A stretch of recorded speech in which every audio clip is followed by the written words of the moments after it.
Қайырлы оқушылар, ораза айттарыңыз құтты болсын. Бүгін енді осы сенбі күні өткен тағы да математика ниш пробныйды талқылайға 40 сұрақты. Сағат 9 болып жатыр. Мына 9 болды. Енді қазір бастай берейік. Так, қазір қосылатындар барша.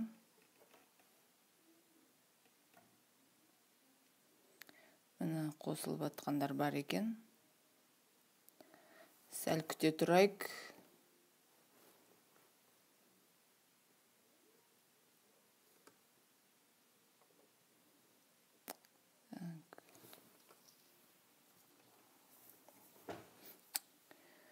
Мына кешегі біздің математикадағы пробный еді. Так, бірінші сұрақ. Бірінші сұрақ. Бізге кестеде берілген мәліметтерге қарағанда нұсқалардың қайсысы дұрыс дейді. Енді А, Б, С деген бұл жерде А, Б, С-ға сандар беріліп қойған, және 2-ге бөлінеді, 3-ге бөлінеді, 4-ге бөлінеді деген дерге птичка қойып есептепті. Енді біз қараймыз. А 122 2-ге бөлінеді. А 3-ге бөліне ма? Мысалы, мына жерде А 2-ге бөлінбейді, бұл керек емес, сызып тастасақ болады. Бұл дұрыс емес. Мына 2-ге бөлінетін мынаны алайық. Енді бұл 3-ге бөліне ма, бөлінбей ма тексерейік. 2-ге 2-ні қосамыз 4, 4-ге 1-ді қоссақ 5. 5 3-ге бөлінбейді, сондықтан бұл да болмайды. Одан кейін енді Б 135. 135 2-ге бөлінеді деп қойыпты, птичка бөлінбейді бұл. Бұл да керек емес. 85 С 2-ге бөлінеді, птичка тұр, бұл да қате.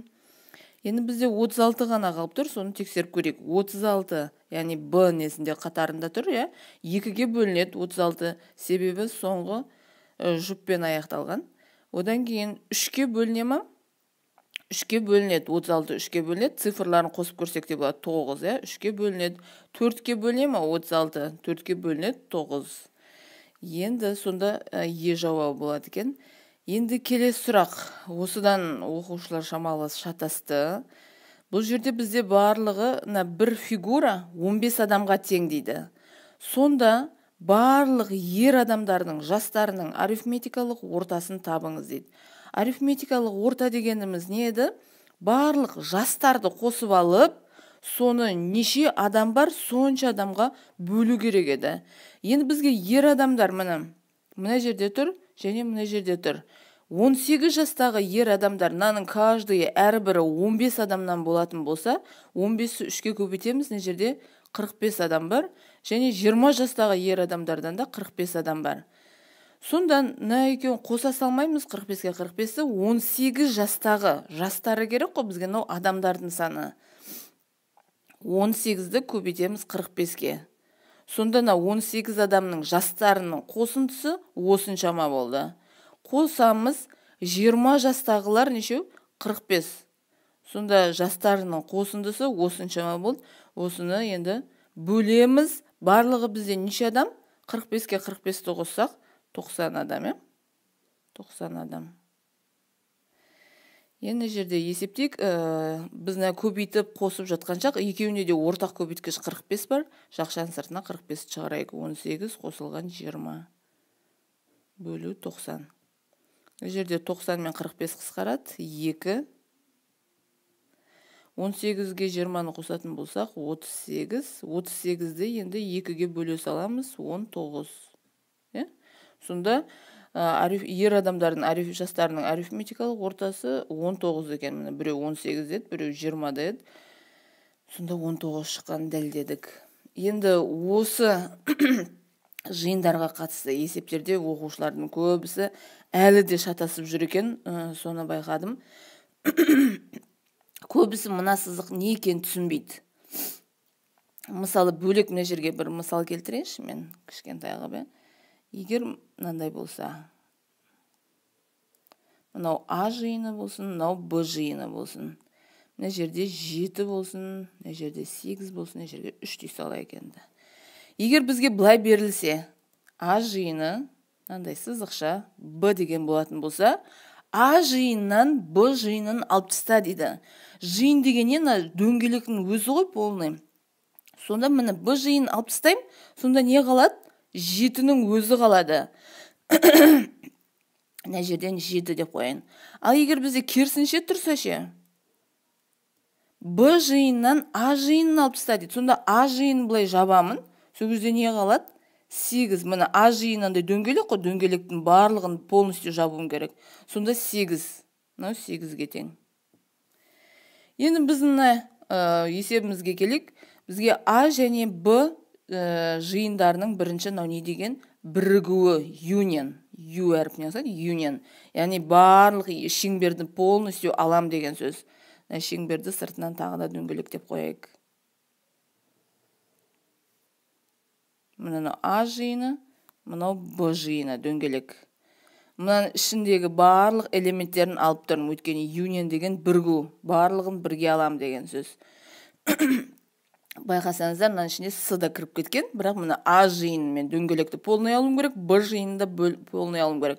Сонда С жиыннан А мен Б-ның бірігуін алып тастауым керек. Мына егер А мен Б-ның бірігуін осылай полный алып тастап, жауып тастасам, бізде не қалады? 4 пен 5 ғана қалып тұр, болды. Сонда жауабы мына 4 пен 5. Мынау қиын емес есеп. Бұл жерде енді оқушы шатасып қалмау керек. Бұл жерде есептің мән беру керек. Міне төмендегі фигура екінші жағдайдан, яғни екінші жағдайдан бірінші жағдайға келу керек. Көбісі бірден екіге десе енді шатасады. Бұл екінші жағдайдан бірге келу үшін қандай әрекет жасау керек, қозғалыс жасау керек, соған қарайық. Мысалы, мынаған келу үшін мына бір бұрышын ұстап алсақ болады. Мына бұрышынан бірінші не істеу керек? Бір бірлік жоғарыға және санайық. 1, 2, 3, 4, 5, 6. 6 бірлік солға. Бір бірлік жоғарыға, 6 бірлік солға. Болды. Бесінші есеп, масштаб. Масштабты әлде түсінбейтін оқушылар бар екен. Егер білмейтін оқушылар болса, әлде дұрыс түсінбеген оқушылар болса, айтып кетейін. Масштаб дегеніміз, мысалы, мына жерге масштаб деп қояйын.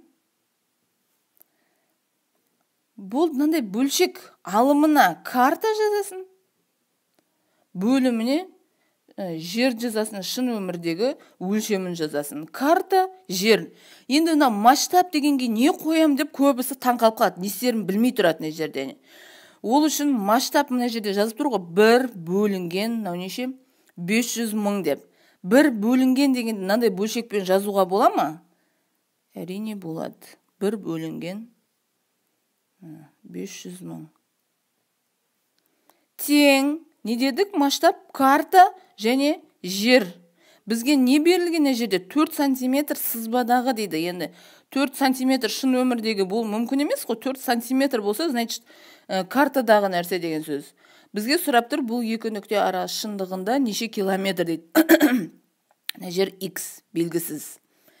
Енді бұл жерде масштабта тағы да білу керек нәрсе, бізде міне 1 километр тең 1-дің артында 5 нолі бар сантиметрге. Міне осы 5 ноль дегенді ұмытқалмау керек.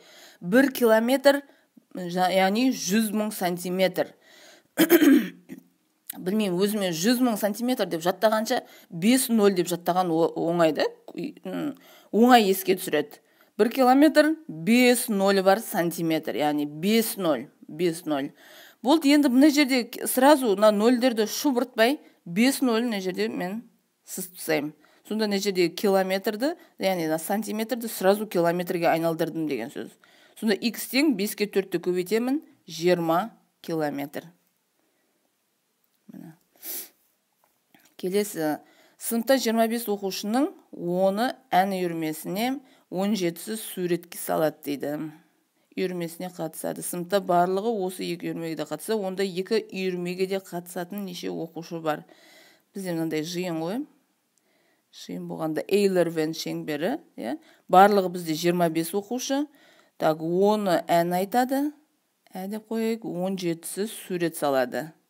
Енді мына жердегі екеуіне де қиылысып тұрған, яғни артығы осы жерде тұрады ғой бізде, екеуіне де жатады, және мынау жерден артығы. Екеуін қоссақ 27. 27-тен есейміз, 25-ті азайтамыз, мына жерде сонда 2 болады. Өйткені барлығы 25 оқушы ғой.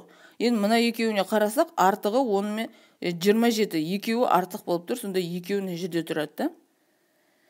Так, 2. Одан кейін 7-ші амалдарды орындаңыз дейтіне жерде орындайық. Біріншіне жерде қосу амалын орындайық. Бүтіндерін қосып алайық. 3, 3-ке 3 тосақ 6. 6 бүтін. Ортақ бөлімі 12. 2-ге нешеден береміз? 12 болу үшін 6-тан береміз. 6-ны 1-ге көйтсек 6. Мынаған 4-тен береміз. Мына жерге 3-тен береміз. 6 бүтін 12-ден 10, 13. Енді осыдан азайтайық. Мен әдейі 13-ті айналдырмай тұрмын, өйткені қазір азайтқан кезде жетпей қалу мүмкін. Маған полный жетіп тұру үшін осылай қоя салдым. Енді 6-тан 4-ті азайтамын, 2. 12 мен 5-тің ортақ бөлімі 60. Жаққа 5-тен беремін, жаққа 12-ден беремін. 5 жердегі 3-ім 15, 5-сі 1 ойда. 5, 65, азайтылған 12. Сонда 2 бүтін 60-тан. Так. Дұрыс па? 60-тан, 6-тан 1 алса 53. Мына 2 бүтін 60-тан 53 деген жауап бар екен. Так, келесі 8-ші есеп бізде салыстырыңыз, яғни салыстырғанда кему ретімен орналастырыңыз дейді. Кему ретімен ең бірінші үлкеннен бастаймыз, кішіге қарай кеміте береміз. Енді бұларды салыстыру үшін ең бірінші үлкен кішін табу үшін бөлімдерін немесе алымдарын бірдей қылып алуымыз керек. Енді мына жерде алымына қарағанда бөлімдері бірдей болу оңай. 10-ға немесе 100-ге көбейтсек, мына 1000-ға жете алады. Сонда мына жерге 10-ға көбейтсек 0 жалғаймыз, 10-ға көбейтсек 0 жалғаймыз, мына жерде нешеге көбейтеміз, 100-ге көбейтеміз, 2-0 жалғаймыз, мына жерде де 2-0 жалғаймыз. Енді салыстырайық, мына жерде 1000-нан 222 деген ең көбі, одан кейін А, одан кейін С, мына 2200, мынау 2222, мынау 2120. Сонда Б ең үлкені, одан кейін А, одан кейін С. Так, 9-ші есеп. Сыныпта 40 оқушының 30% қыздар дейді. Неше қыз бар екенін біліп алайық. Так, процентпен шығарғанда да ең оңай жол осылай есептеген. Мынандайғы пропорция құруға да болады. Мысалы 40 ол 100%. Так, X ол 30% деп жазсақ та болады. Бірақ бізге жылдамырақ шығару керек қой, сол үшін осылай орындаған тиімдірек, оңай шығады. Сонда бізде 12 оқушы қыз екен. Осы қыздардың 50% көзілдірік. 50% деген не? Барлық полный бір толық біріне 100% болса 50% деген оның жартысы ғой. Сонда 6-ы көзілдірік келді екен. Мына 50% дегенге андай пропорция құрудың, андайғып шығарудың қажеті жоқ. 50% дегенде бірден көз алдымызға жарты, яғни жартысы 2-ге бөлу деген елестеу керек. Сонда ол 6-ға тең. Енді мына 10-ші есеп ең қызық есеп. Осы жерде көп оқушылар білмеймін, почти бәрі шығар. Әдейі осы 10-ші есепті бәріне қарап шықтым, мән беріп, бәрінде қате болған сияқты. Енді мына жерде бізге А деген және Б деген сандар берілген. Егер біз наны көбейтіп, наны көйтсек, бір үлкен сан шығады. Бізге уже жіктеп беріліп тұр ғой мына жерде. Мысалы, мынандай. А деген санды жіктеп тұр. Мына 2-ден нешеу бар? 2 бар екен, 3-тен 9 бар екен. Наның бәрін жазып жатпаймыз ғой, или көбейтіп жатпаймыз ғой. Бұны да солай жіктеп берген бізге, дайындап 2-ден 5 шыққан деп, мынаяқта 5 шығады былай. Так, 3-тен 3 деген сияқты. Осылай жіктеп жасып берген. Мына дәреже дегеннен Дәреже дегеніміз неше штук екенін білдіреді. Мына 3-тен 3 штук, 2-ден 5-еу дәреже соны білдіреді. 5 рет көбейтсең 2-нің 5 дәрежесі. Осы жерде ең үлкен ортақ бөлгіш. Ең үлкен ортақ бөлгіш дегеніміз не? Бірінші ортақ бөлгіштерін тауып алуымыз керек қой мына. 2, екеуіне де. Одан кейін тағы да бір 2 бар екен. Сонда екілердің қай жағын алдық? Біз тағы да 2-ні жасай алмаймыз, оны екеуінен де ортақ қылып.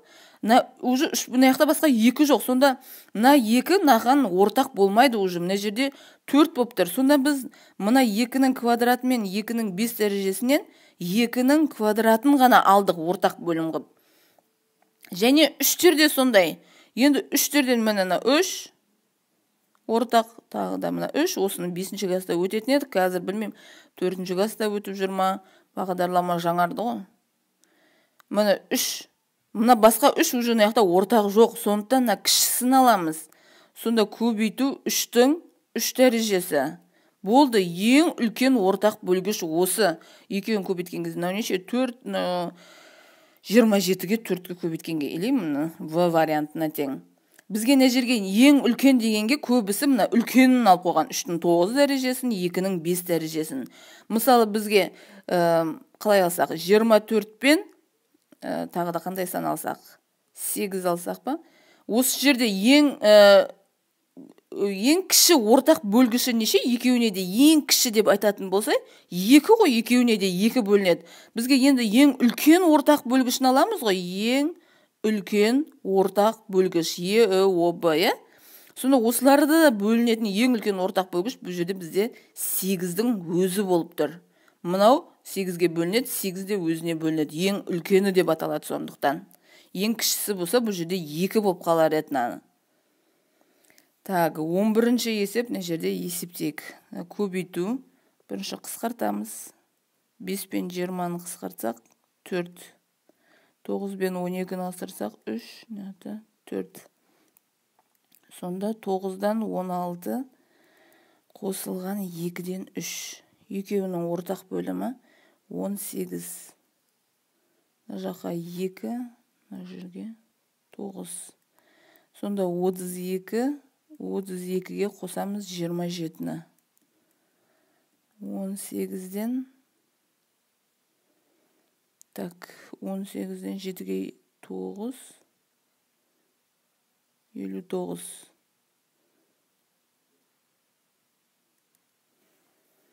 Солай ма? 32, 9-дан бердік, 27, 2-ге жетін осақ 9, 59. Так, енді мына жерде 6-тан 5, жақшаның ішін орындаймыз, 6-тан 5, бөлуіміз көбейтуге айналады, 2 болады, қысқарса 3-тен 5. Оған қосамыз 3-тен 2-ні.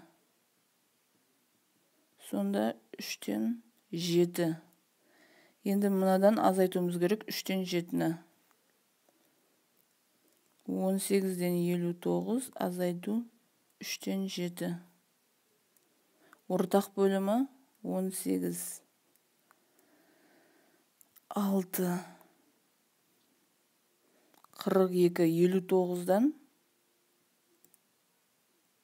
42-ні азайтсақ, неше болады? 10. 17. Жөті мен не жерде бір нәрсені әр есептеген сайын әр түрлі нәрсе шығатыр. Дұрыс есептедім бе не жерде? 9. Не жерде 9-дан 16 емес, 3-тен 16 екен ғой бәсе. 3-тен 16, екеуінің ортақ бөлімі 6. Мына жақта тек қана 3 қалды ғой, 3-тен екеуін қосамыз, ортақ бөлімі 6, мына жерге 2-ден, мына жаққа 3-тен. Сонда 32-ге мына жақта 9-ды қосамыз. Бәсе 59 шықпайтын еді, мына жерге қосқан кезде 41. 41, енді бізде 18-ден 41-ден, 18 емес 6-тан 41-ден азайтуымыз керек, 3-тен 7-ні. Ортақ бөлімі тағы да 6. Так, 40. Мына жерге нешеден береміз? 2-ден береміз. Енді 41-ден 41-ден азайтамыз 14-ті. Сол кезде 11-ден 4 азайтатын болсақ, так 7, 3-тен 1-ді алсақ 2, 27. 6-дан 27. Дұрыс есептеп жатырмын ба өзі? Енді 3-ке бөлсек, мына жерде 3-ке бөлсек 2, 27-ні 3-ке бөлсек 9. 2-ден 9 шықты, 2-ден 9. Келесі, мына жерде бізде 3 бұрыш берілген. Мына жерде теңдеу арқылы 3 бұрыш табуға болады. Және 3 бұрышты мына жерге қойсақ, мына 4 бұрыш табуға болады. Бізге сұрап тұрғаны 3 бұрыш пен 4 бұрыштың қосындысы. Егер мына жерден 1-ден 4 бұрыш тапқаннан кейін жауапқа өтетін болсақ, ондай жауап мына жерде бар да. Сол үшін тест варианттары шатастырылып беріледі әдейі, оқушының қателесуі мүмкін деген варианттарды қойып қояды. Енді бізден 3 бұрыш табайық.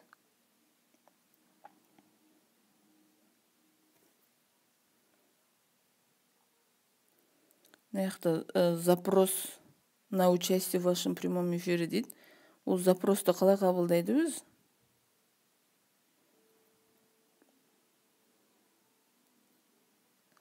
Күтугін.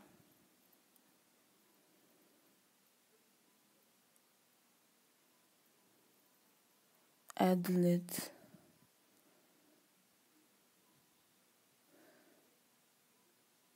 Прямой эфирге шығам дейді ме? Мен бірге. Так, 3-те, надан 5,3-тен азайтайық. 5,3-тен 3,176-ны азайтайық.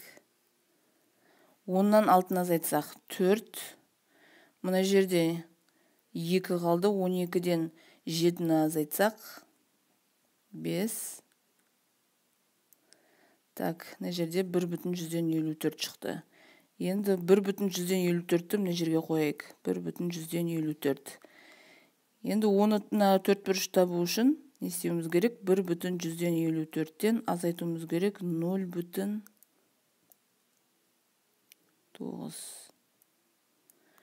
Мына жер 0. 10-нан 9 алсақ 1, 1 кетті 3, 13-тен 7-ні азайтсақ 6. Нақты 4, 14-тен 5-ті азайтсақ 9. Мына мән берсеңіздер 0,1961 деген жерде бар. Көп оқушылар осыдан шатасып қалуы мүмкін да. Даже 1,154 дегенде бар екен жауап. Енді бізге табу керек осынау 3 бұрыш, мына 4 бұрыш екеуінің қосындысын. Мынаған қосамыз. Енді 4-ті. Так, 1, 0 түсі 1 ойда, 14, 15, 5 түсі 1 ойда. 2,501 деген жауап болады. Так.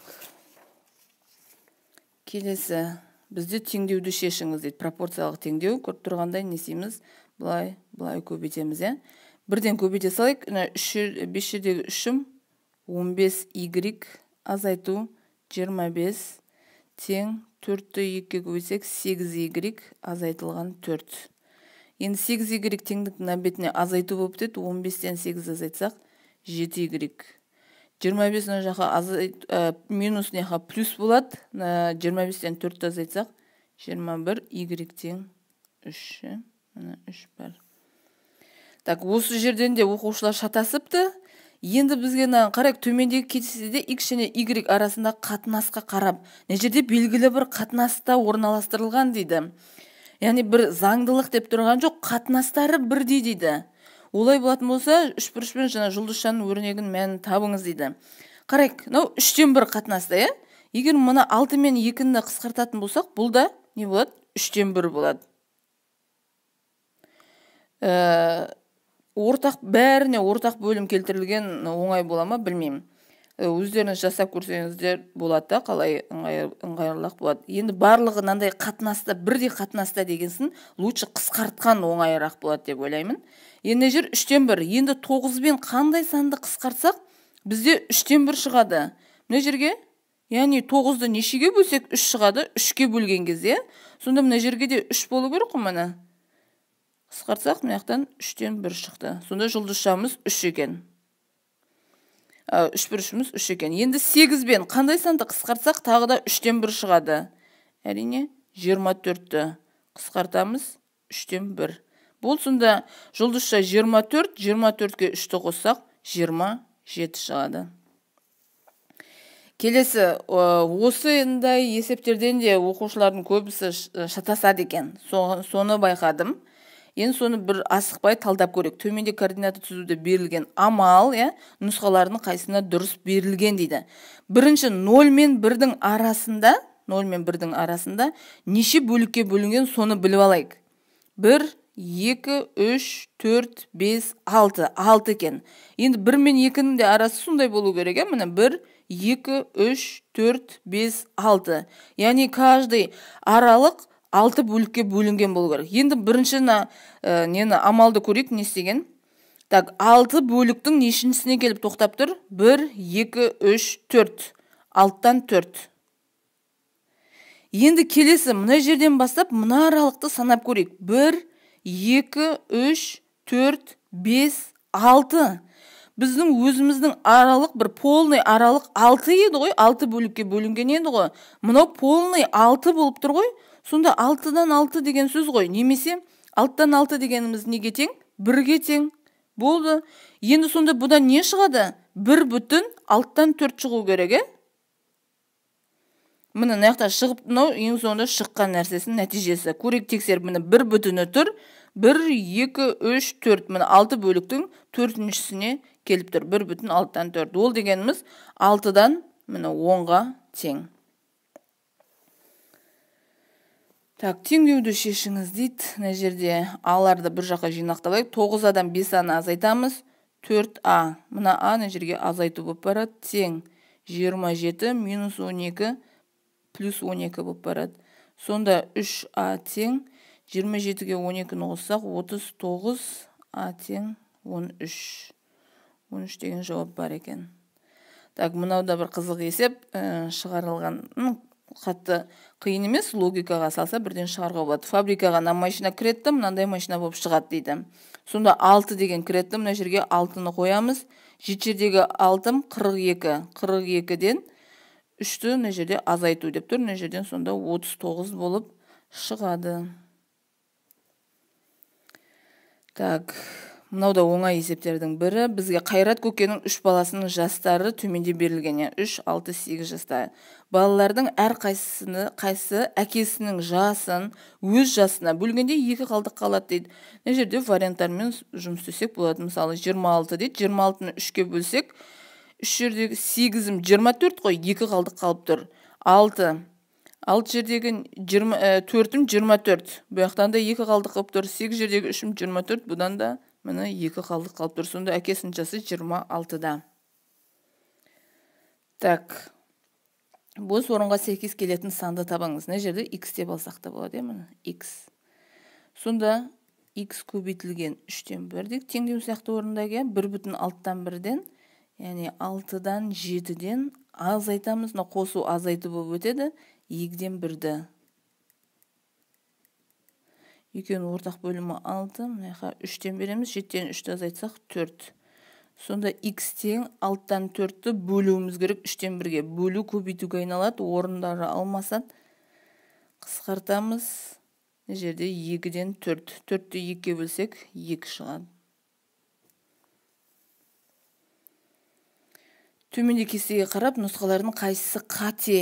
Міне оқушылардың көбісі осыған қатты мән бере бермейді. Осыдан асығып отырып оқып шатасып қалуы мүмкін. Қате берілгенін табыңыз дейді. Енді бірінші тұжырымды оқиық. 2 алған оқушылар саны 4 алған оқушылардың санының жартысына тең дейді. 2 алған оқушылар саны міне 8 екен. Так, 4 алған оқушылар саны 16 екен. Жартысына тең ба? Жартысына тең. Дұрыс. Одан кейін 2 және 3 алған оқушылардың саны, яғни 2-3 алған оқушылар міне 13.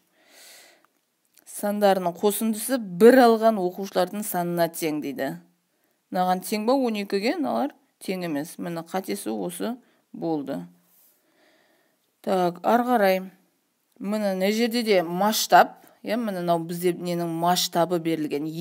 1200-ден 1 есе кішірейтілген дейді. Не дедік? Бірінші масштабты жазып аламыз дедік. Одан кейін бөлшектің алымына картадағын жазамыз дедік, 6 сантиметр бөліміне шын ұзындығын табыңыз деді, x жазамыз деді. Бұл мына жерге еш нәрсені мен қысқартпаймын, өйткені бізге бұл не әшейін кесінді метрмен беріп тұр. Қазір мына жерді айналдырып алып метрге бірден айналдырсақ болады. 6-ны 12 көбейтсек 72 мың сантиметр. Енді 1 метрде 100 сантиметр бар. Соны жерде 72 метрге тең.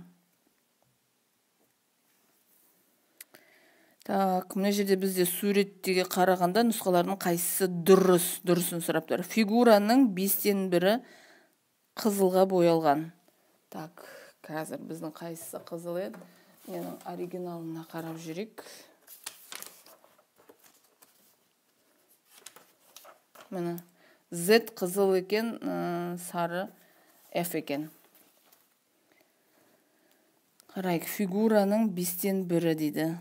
Қызыл дейді. Мына жерде бірінші санайық қызыл неше екен? 1, 2, 3, 4, 5, 6, 7, 8, 9, 10, 11, 12. 12-сі қызыл екен. Мына жерге 12 де қойық. Мынау сары неше санап қойсылайық? 1, 2, 3, 4, 5, 6, 7, 8, 9. 9-ы сары екен. Так, біздің мына жерден санайықшы. Мына фигураны жалпы сарайық неше екен? 1, 2, 3, 4, 5, 6, 7, 8, 9, 10. 1, 2, 3, 4, 5, 6, 60 екен. Сонда 60-тан 12-сі қызыл. Бізге дұрысын тап деп тұр ғой, 60-тан 12-сі қызыл. Мына екеуі қысқаратын болса неше болады? 5-тен 1. 12, 60, 5 емес, міне. 5-тен мынау бізде әлі қате екен. 20-дан 17 дейді, аққа боялған дейді. 60-тан 9 аққа боялған. 60-тан 9-ы, ақ емес қой бізде. Так, мына екеуін есептегенше, мына екеуін қосатын болсақ бізде 21, 60-тан 21-ді азайтатын болсақ 9, 39-ы ақ екен, мына ақ жерлері. 39-ы ақ. Мынау бізде сары еді ғой. Енді 60-тан 39. 60-тан 39-ы ақ. Мұнда 20 бола ма? Егер 2-ке қысқартатын болсақ, мына жер 20 болады да, мынау болмайды ғой. Мынау да қате. Фигураның 7-тен 1-і боялмаған. Так. Мынау да 7-тен боялмаған деген жер ақ жер ғой. Сонда мынау да 7-тен 1-ге айналмайды. Фигураның 20-дан 7-сі боялған дейді. Ал боялған, мына екеуі общий неше болады дедік жаңа? 21 дедік, 60-тан 21. Көрек, мына екеуі де 3-ке бөлінеді. 20, 21 3-ке бөлсек 7. Міне 20-дан 7-сі боялған. Сонда дұрысы осы. Так, келесі. Біздің сағатымыз неше болды? 30 минуттаймыз бар екен әлі. Енді 100 метрге бірінші келген спортшы 9,58 секундта жетті дейді. Ал соңғы келген спортшы 11,9 секундта жүгіріп келді. Олай болса, бірінші келген спортшы соңғы келгеннен неше секундқа ерте келді. Оны айырмашылығын білу үшін кез келген азайтамыз, 9,58. 10-нан 8 азайтсақ 2, 8-ден 5 азайтсақ 4, 3. 11-ден 9 азайтсақ 2, 2,32 секунд ерте келген екен. Енді міне қызық есептің бірі 24. Мына жерде бізде төменде жоспардағы берілген тік төртбұрыш тәрізді бақшаның ауданы 43 метр квадрат дейді. Полный бақшаның ауданы 43 метр квадрат. Олай болса, раушан егілген бөліктің ауданы табыңыз дейді. Мына бөлікті табыңыз дейді. Мына жерде еще тағы бір подсказкалар беріп қойған. 4-тен x, 3-тен x деген сияқтындайлар берілген. Енді біз мына жерге қарап, 43 метрге қарап, мыналарды қалай есептейміз? Бірінші, мынаға мән беруіміз керек. Бұлай бөлінген, және тура ортасынан бөлінген. Яғни мына жақ мына үшбұрыш мына үшбұрышқа тең ғой. Мына қисық тұрған жоқ қой, тік төртбұрыш болып тұр ғой, мына жерде 90 белгісі тұр. Сонда мына Лалагүл 18 метр квадрат болса, түймедақ та бізде міне 18 метр квадратқа тең деген сөз. Осы жерден біз x-ті анықтай аламыз. 2-ке 18-ді көбейтсек, 36, 36-ны 3-ке бөлсек, мен негізін 12 ма? X тең 12 екенін таптық, болды. Енді бізге не жерге раушанды сұрап тұр ғой, бізге раушан елген бөліктің ауданын табыңыз дейді. 12-ні 4-ке бөле саламыз, не жерде міне x-ның орнына 12-ні қойдық, 12-ні 4-ке бөлсек 3. Енді мына 43 екенін тексеріп көрже салайық. Точно 43 па, 43 не үшін беріліп тұр деген сияқты. Так, не жерге 12-ні 3-ке бөлсек 4, не жерге 4, не жер 3, не жер 18 болды. Міне 18-ге 18-ді қоссақ 36. 36-ға міне 7-ні қоссақ неше болады? 43 метр. Барлығы 43 метр квадрат. Сонда бізге раушан егілген жер 3 метр екен. Метр квадрат. Так, мына есептерден де оқушылар шатасты, кән бірге шығарып көрейік. Так, мына жер 4 деп тұр, мына шаршы деп тұр. Егер мына жер шаршы болса, мына жер бізде не 7 метр, мына жағы да 7 сантиметр, то есть 7 сантиметр, мына жақта 7 сантиметр, Енді бізге не сұрап тұр? Боялған бөліктің ауданын тап. Бұл бөліктің ауданын табу үшін не істейміз? Бірге бірінші полный мынаның ауданын тауып алуымыз керек. Содан мына 2-3 бұрыштың ауданын азайып тастасақ, мына фигураның ауданын табамыз. Сонда S тең 7-нің квадраты, мынаның бір қабырғасы 7 ғой, 49-ға тең. Енді жеке-жеке мына бөліктердің ауданын табайық. Үшбұрыштың ауданын қалай табатын едік? 2 қабырғасын тік болып тұрған 2 қабырғасын көбейтіп 2-ге бөлеміз. 4-ке 4-ті көбейтсек 16, 16-ны 2-ге бөлсек 8. Мына жерде 3-ке 7-ні көбейтсек 21. Сонда S тең 21 бөлінген 2 дейміз. 2-ге бөлеміз міндетті түрде. Өйткені үшбұрыш, мына жерде айтып кеткендей, мына тік төртбұрыштың тура жартысы. Сондықтан 2-ге бөлеміз. Болды енді. 49-дан 8-ді азайтсақ, 41, одан азайтуымыз керек. Мынау 2-ден 21-ді. Ортақ бөлімі 2, мына жерге 2-ден берсек, 82, азайтамыз 21. Сонда 2-ден 61. 2-ден 61 деген жауап бар. Мынауда 26-шы есепте қызық есеп. Осыға мән берейік. Мына жерде шаршының бірінің қабырғасының ұзындығы 2 сантиметр. Яғни мына шаршының қабырғасы 2 сантиметр. Каждайы 2 сантиметрден. Сонда бізге боялған бөліктің ауданын табу керек. Енді қарайық. Мына фигураны жарты шеңберді алып, біз мына жерге келіп толтырайық. Міне. Сонда бізде мындай бір тік төртбұрыш пайда болды. Енді мына тік төртбұрыштың қазір ауданын тауып алайық. Жерге S1 деп қояйын. Мына жері 2 болса, 2, бір қабырғасы 4 болды. Мына жерде 2-2-ден 6 болады. Сонда 4-ке 6-ны көбейтсек 24. Ауданы 24 болды.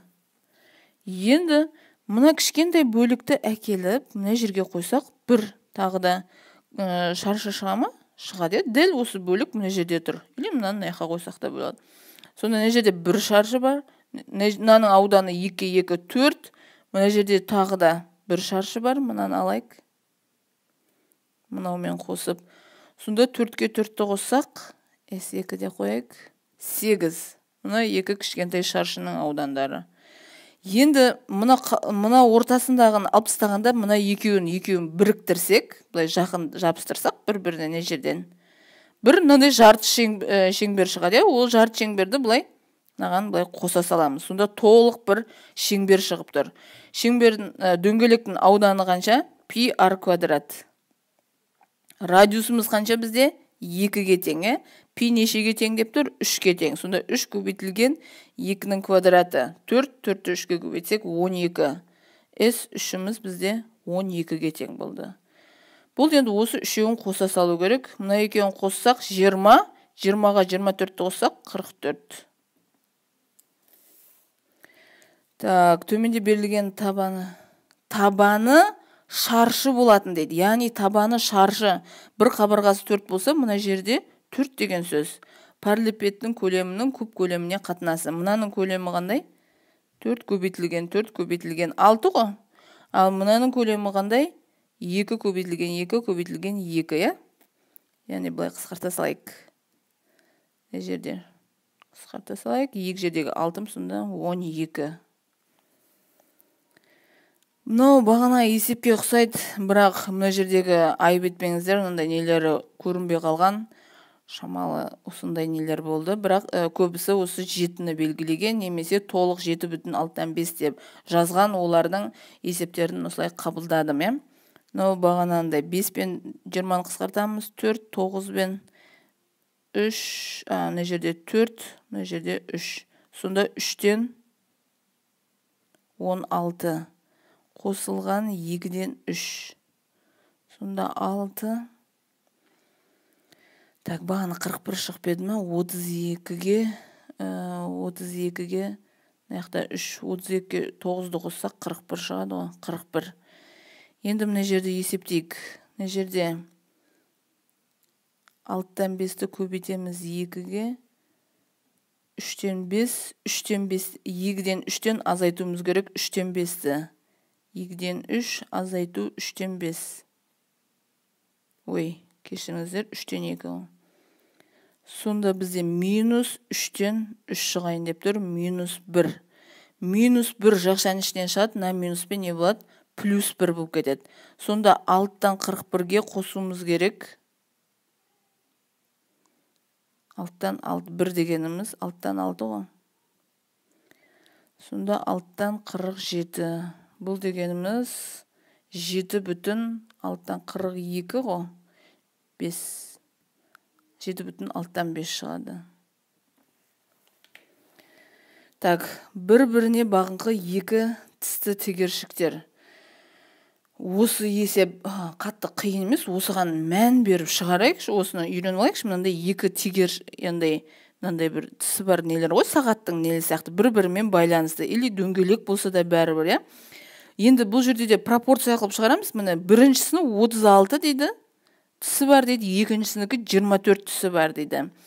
Біріншісі 6 рет айналады дейді. Мынаған 6-ны көбейтеміз, 6 рет айналса. Тең дейміз. Екіншісі неше рет айналады дейміз. Болды, мына жер x. Сонда x тең. Сосын тағы да мына жерден лайфхак дейм ба? Нешінші класс? Бұл 6-шы класс. Нешке дайындық есептерін талдап жатырмыз. Мына жерде мынаны көбейтіп, оны 24-ке бөлгеннен көп уақыттарыңыз өтеді, сондықтан көп қысқартуға мән беріңдер. Міне 36 көбейту 6 десінде 24 деп қоямыз, қысқартайық. 24 пен 6-ны қысқартатын болсақ 4. Болды, 36-ны 4-ке бөле саламыз, 9-ға тең. Уақыт экономдаймыз да, үнемдейміз. Енді төмендегі бұрыштар ОБ мен АО тік дейді. Яғни 90 градус екенін айтып тұр. Және мына не белгі мыналар? Барлығы тең дегенді белгілі. Мына жерге де жазып қойыпты тең екенін. Онда ДОЕ. ДОЕ. Мына бұрыш қанша дейді. Не істейміз? 90-ды 3-ке бөле саламыз. Тең де 3 бөлікке бөлінген ғой. Сонда 30 болады. Енді Ниш деген Назарбаев зияткерлік мектебі 6-шы класстан кейін қабылдайды да. 6-шы класстан кейін сол жақта тегін оқисыздар, ояқта сабақтардың көбісі ағылшынша болады. Бітіргеннен кейін ағылшынша, орысша, қазақша 3 тілде жақсы сөйлеп білімді оқушылар болып шығасыздар. Так, қабырға сағатының минуттық тілшесінің ұзындығы 25 сантиметрге тең дейді. Мынаның ұзындығы, яғни бұл нені білдіреді? Радиусты білдіреді, 25 сантиметр. Минуттық тілше 3 сағатта неше сантиметр жүреді дейді. Енді мынаның бірінші, енді 1 сағатта неше сантиметр жүретінін білу үшін несейміз? Бізден ұзындықты сұрап тұр ғой. Ұзындық деген мағынаны білдіріп тұр ғой. ұзындықтың формуласы шеңбердің 2 пи ар. Бізге пидің орнына 3 қой дейді, радиусымыз 25 белгілі. Сонда 2 көбейтілі 3 көбейту 25. Так, 50, 50-ді 3-ке көбейтсек 150. 150. Енді бізге бұл 1 сағатта ғой. Енді бізге 3 сағатта. Осы 3 сағатта дегенді ұмыт кетпеу керек. Өткен 150 деген вариант мына жерде де тұр. 3 сағатта дегенді лаж болса ертең емтиханда осындай керек нәрселерін астын сызып қойындар. Дұрыс, қатесін тап дейді, 3 сағатта тап деген керек нәрсенің. Енді 150-ді 3-ке көбейтеміз, сонда 450 сантиметр болады. Енді егер А және Б сандары өзара жай сандар болса, так, өзара жай сандар дейік, соған бір тоқталып кетейін. Өзара жай сандар дегеніміз неді? Ортақ бөлімі 1-ге тең. Мысалы, 9 бен 7-ні алайық. Екеу, мынау жай сан емес, мынау жай сан. Кәдімгі жай санға қарамаймыз. Өзара жай сан дегеніміз екеуінде ортақ бөлімі 1-ге тең болу керек, 1 болу керек, та? Мына 9, мысалы 3-ке бөлінеді, 7 ешқандай санға бөлінбейді, 7-ден басқа немесе 1-ден басқа. Екеуіне де общий, яғни ортақ болатын бөлгіш 1. Осыларды өзара жай сандар дейміз. Енді мына жерде А мен Б өзара жай сандар екен. Онда А мен Б-ның мәнін табыңыз дейді. Мына жерде қысқартайық. Мына қысқаратын сандар тұр екен бағанандай. Так, екеуі де 4-ке бөлінеді. 28 4-ке бөлсек 7. 16-ны 4-ке бөлсек 4. Солай ма? 7 мен 4. Енді қарайық, егер А-ны 4 деп алатын болсақ, Б-ны 7 деп алатын болсақ, екеуі өзара жай сандар ма? Мысалы 4 2-ке бөлінеді, және 4-ке бөлінеді, 1-ге бөлінеді. Ал 7 ше тек қана 7-ке бөлінеді, 1-ге бөлінеді. Екеуіне де общий ортақ бөлгіш не? Тек қана 1. Я, Ақтауда бар болу керек. Бүкіл қалада Назарбаев жаңа мектебі бар. Кейбір үлкен қалаларда 2 мектептен бар, яғни физмат және химбиология қылып 2 салаға бөлінген. Бірақ көп қалалардың барлығында бір мектептен міндетті түрде болу керек екен. Барлық қалада бар. Так, сонда 7 мен 4-тің көбейтіндісі бізде 28-ге тең. Келесі. Так, біздің сағатымыз. Енді не жерде шамалы тездетейін енді. Төменде бір-біріне тең және тең қабырғалы 5 бұрыш дейді. Налардың барлығы тең қабырғалы 5 3 бұрыш берілген дейді. Тең қабырғалы налардың 3 бұрыштардың қабырғалары тең дейді. Осы фигураның периметрі, яғни бізде фигурамыз А, Б, С, Д осылай келетін фигура ғой. Периметр дегеніміз неді? Сыртқы қабырғаларының қосындысы. Мыналардың қосындысы. Енді санайық сыртқы қабырғалар неше? Мына жер 1, 2, 3, 4, 5, 6, 7. Яғни 35-ті не істейміз? 7-ге бөлеміз, сол кезде 5. Әрбір қабырғасы 5 сантиметрден екен. Енді бізге сұрап тұрған А-ды. Мына жер сұрап тұр. Мына 5-тен нешеу бар? 3 бар. Сонда 15 сантиметрге тең болады. Келесі бізде қарайық, мына жердегі төмендегі тепе-теңдік қайсы, таразының қайсы тепе-теңдікте тұр дейді. Бірден вариантқа көшек, тең ба дәлелдеп көрейік. 3 бұрыштан нешеу бар? 3 бар. Кешіңіздер, 2 бар деген, 2 3 бұрыш, сонда 6. Мына таразының набасы. Мынау 4 бұрыш ол 4-ке тең. Қосу дөңгелек ол 2-ке тең. 4-ке 2-ні қоссақ 6 болды ма? Мына жақ 6 теңесті. Келесі бізде мынандай бос орын толтырып К-ның мәнін табыңыз дейді. Мына жерде не айтып тұр? Мына екеуінің қосындысы деп тұр, е? Мына жерде қосайық. Сонда 7-ге 2-ні қоссақ 9 бүтін. Так, мына жер 54 түседі, 2 мына жаққа барады. Енді мына екеуін қосып, мына жерге жаз дейді. 7, 8, 0, 2. Енді екеуінің қосындысы К-ға тең дейді. Қосайық, 2-ге 2-ні қоссақ 4. Мынау 4, 8-ге 5 қоссақ 13, 1 ойда, 16, 17. Мұндай жауап 17 бүтін 144 бар екен. Енді есептегенде шатасып кетпеу керек. Әйтпесе нелердің барлығы бір-біріне ұқсас нелер екен. Енді баспада 1 сағатта 6000 тетік кітап басып шығарады дейді. 6000. 1 сағатта 6000 тетік. Енді ондай болатын болса, 180 мың беттік кітапты неше сағатта басып шығады дейді. Бұл пропорция, немесе 180 мыңды не істейміз? 6 мыңға бөлеміз, сол кезде 30 кітап шығарады. Мына 3-0-ін алып тастасақ болады, 3-0. Сонда 180-ді 6-ға бөлсек 30 шығады. Так, мына жерде бізге 3/3, 4/3-тің орнына мына математикалық амалдардың бірін қойған кезде 1 шығу керек дейді. Мысалы, мына жерде көбейту қояйық, тексеріп көрейік. Мына жерге көбейту қойсақ, қысқарады. Мына жерге 2, 2-ге 5-ті көбейтсек 10, 10-нан 7 шықты. Енді қосу дейді. 10-нан 7-ге 10-нан 3-ті қосатын болсақ, 10-нан 10. 10-нан 10 дегеніміз неге тең? 1-ге тең. Сонда А варианты дұрыс екен. Келесіне жерде Ерсұлтан бөлмесін сырлау үшін бір шелек ақ бояудың, мына ақ бояудың 4-тен 1-ін алды. Бір шелек көк бояудың 8-ден 1-ін араластырды дейді. Көк бояудың 8-ден 1-ін аған араластырып екеуін бояды дейді. Сонда Ерсұлтан араласқан бояуы бір шелектің қандай бөлігі екенін табу үшін екеуін қосамыз. Ортақ бөлімі 8, жерге 2-ден береміз. 2-ге 1-ді қоссақ 3, 8-ден 3 бөлігі. Так, төменде координаталық түзу бойында А, Б, С сандарына сәйкес келетін ондық бөлшектердің мәнін табыңдар дейді. Енді бұл жерде ешкім қателеспеген шығар деп ойлаймын. А не дегеніміз, неше бөліктерін санап алайық. 1, 2, 3, 4, 5. Сонда 5-тен 1, бірінші тұр ғой. Одан кейін Б дегеніміз, Б емес, бізге не керек? С керек екен. Қосайық, бірден сол қосуға өтейік. Енді 2 мен 3-тің арасын салайық. Неше бөлікке бөлінген? 1, 2, 3, 4, 5, 6, 7, 8. Қосу 8-ден 7 мана? 2, 3, 4, 5, 6, 7-сінде тұр. Так, екеуінің ортақ бөлімі 40. Жаққа 8-ден, жерге 5-тен. Сонда, менің інімде кіріпті мына жаққа прямой эфирге. Азамат, қалайсың? 8, 7-ге 5-ті көбейтсек 35.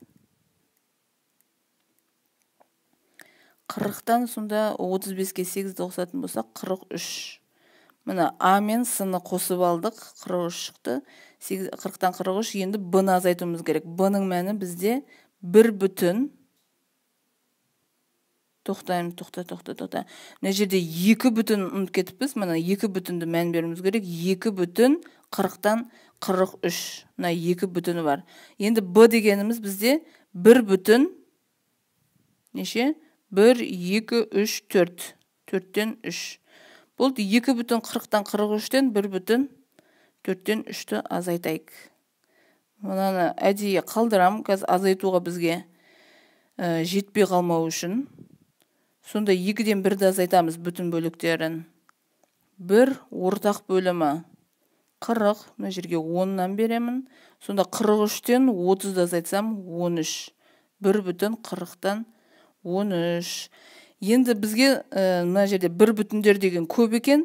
Айналдыруымыз керек. Неге айналдыруымыз керек? Ондық бөлшекке.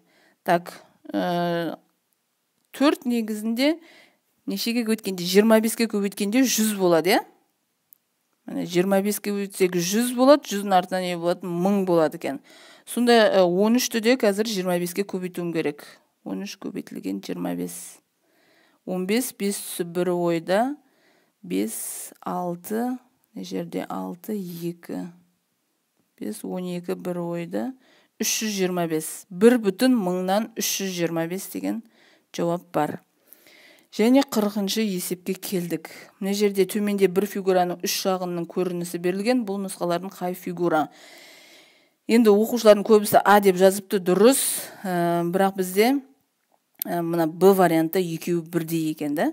Сол үшін 2 варианты да дұрыс деп алдым. Енді фигураның алдынан дейді. Алдынан егер бұлай мән беріп қарайтын болсақ, алыстан мына нелердің көрмей тұратын болсақ, мынандай бір фигура алдынан байқаймыз осындай екен. Мына 3-ке көтерілген 2 және 1 бар. Оң жағынан, бұлай оң жағынан қарайтын болсақ, мына несінен мынау көтеріліп тұрған, үшеуі көтеріліп тұрған болады, екеуі мынау сияқты, иә, үшеуі көтеріліп тұрған және екеуі. Енді мына бетінен дегенде, беті деген бір мына жерде шатасып кеткен деп ойлаймын, өйткені мына жердің төбесін алып тастауымыз керек. Бетінен жоғары жақтан былай қараған кезде бізден ондай үшеу болып көрінбейді, екеу ақ қана көрінеді ғой, екі ақ не тұрған, 3-2 болып. Сондықтан 40-ның жауабы А және Б. Жақсы, ораза айттарыңыз тағы да қабыл болсын. Осымен прямой тікелей эфирімізді аяқтадық.